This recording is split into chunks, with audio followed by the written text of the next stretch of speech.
Bem-vindos à série Martinópolis, a pequena joia do interior de São Paulo.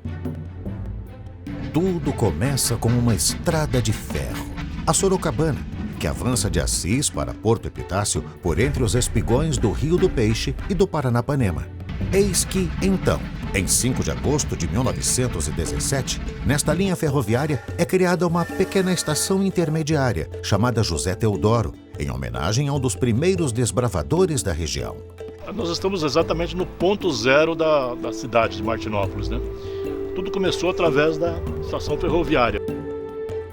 Era uma época de pioneiros e exploradores, e muitos adentravam aos sertões tidos como desabitados, desbravando suas matas, ávidos para plantar café, que gerava uma grande riqueza.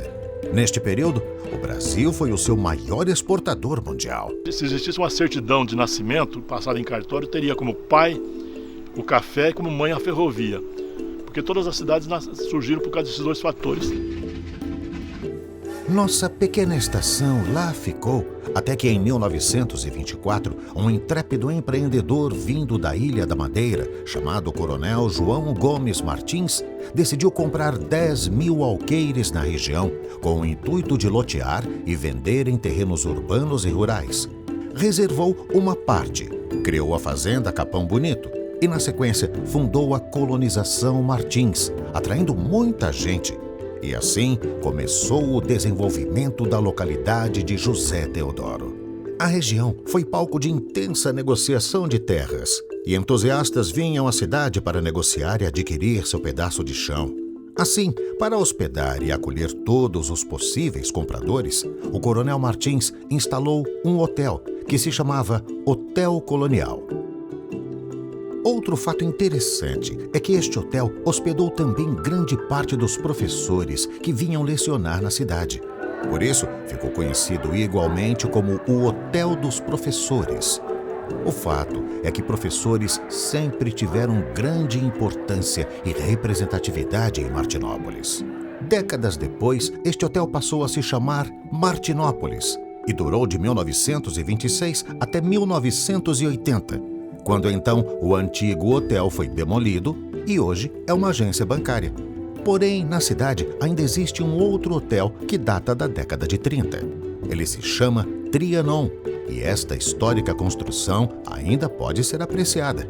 Em 1937, João Gomes Martins vem a falecer e, em sua homenagem, mais precisamente em 29 de janeiro de 1939, a cidadezinha muda de nome, deixando de ser conhecida como José Teodoro e passa a se chamar Martinópolis. Ela deixa de ser distrito e passa a ser um município. Logo em seguida foi declarado município, que isso foi em 1939. E a minha irmã mais velha era então a primeira criança a ser registrada no município de Martinópolis. Martinópolis sempre foi o palco de imigrantes, quer sejam italianos, portugueses e outros. Inúmeras pessoas aqui chegaram no intuito de se fixar, de montar seu lar, criar família e raízes. E uma colônia que se destacou foi a imigração japonesa. Isto porque um dos vendedores de terra da colonização Martins era o japonês Tomekicho Ogata, que atraiu muitos imigrantes japoneses que já tinham ganho um pouco de dinheiro em outras propriedades no interior de São Paulo e vinham aqui comprar pequenos sítios de 5, 10 ou 20 alqueires na região do Tessaindá. Numerosos, tinham muitos sítios próximos um do outro. E esta colônia deixou marcas particulares na cidade, como, por exemplo, a prática do beisebol, do gateball e o Clube Kaikang, clube social na cidade. Aliás, o esporte foi algo muito incentivado em Martinópolis, que chegou a ter o maior e mais moderno ginásio de esportes da região. Eu tive equipe de basquetebol que foi para a final do estado. Ganhamos a regional todinha aqui e fomos para a final do estado de São Paulo. E entre as estaduais nós ficamos em primeiro lugar. Aí depois veio o handball, ganhando todos os títulos possíveis de categoria colegial e em jogos regionais. Tive muita conquista com essas modalidades. A cidade começava a tomar forma, se espraiar para além dos trilhos do trem, se expandindo. Assim, a família Martins instalou uma serraria e também a conhecida cerâmica, a Cerâmica Martins, que funcionou de 1930 até 1970. Teve muitos funcionários e intensa movimentação financeira. Seus tijolos e telhas abasteciam toda a região do Alto Sorocabana. Felizmente, 4 chaminés desta cerâmica foram preservadas e hoje constituem o patrimônio histórico da cidade. Era uma época tranquila, um período que ocupa espaço na memória de muita gente que guarda com carinho a fase da infância, em uma época em que as crianças brincavam e corriam à solta pelas ruas de terra, libertas e felizes, sem qualquer vigilância dos pais. A brincadeira se dava muito nas toras.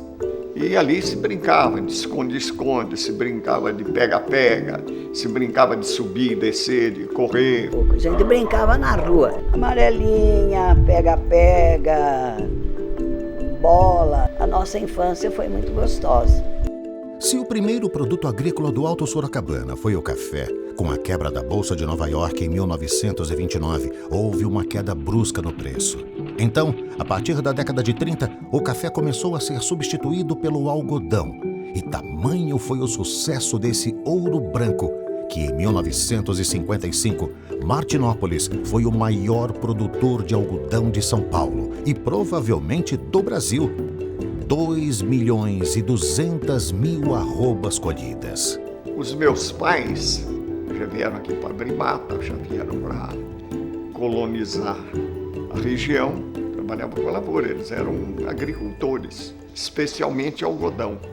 Meu pai sempre foi um exímio plantador de algodão. Nesta época, a população estava distribuída mais no meio rural e o desenho do campo era espaçado em retalhos, a lavoura sendo feita em sítios e pequenas propriedades. A população de Martinópolis neste período chegou a 37.000 habitantes, sendo que 80% moravam na área rural e 20% na área urbana. Hoje é o contrário e a cidade tem 25.000 habitantes. Mas vale lembrar que mesmo na época de maior presença no campo, Martinópolis sempre contou com várias escolas rurais. Mas não podemos falar de Martinópolis se não citarmos a Represa Laranja Doce. Esta maravilhosa represa data de 1929, tendo sido efetivamente inaugurada a pequena usina hidrelétrica em 1930. Na década de 60, a represa foi aberta para o turismo com a criação da cidade balneário, sendo que antes existiam apenas algumas pequenas propriedades, chácaras no entorno. O que antes era praticamente uma área destinada ao uso particular, hoje em dia tem intenso acesso público. Outra característica desta charmosa região é que, embora tenha restado muito menos mata, o que restou é maravilhoso e é de grande importância e representatividade ambiental. Ali pode ser encontrada uma infinidade de espécies animais e vegetais nos biomas que compõem a região. Mesmo com uma área pequena de mata, a gente tem uma grande diversidade de aves, uma grande diversidade de avifauna, ainda residente no município. Martinópolis tem outra peculiaridade. É a única cidade do Brasil que abriga uma igreja dedicada a Santa Bibiana, a protetora de doenças da cabeça e da mente.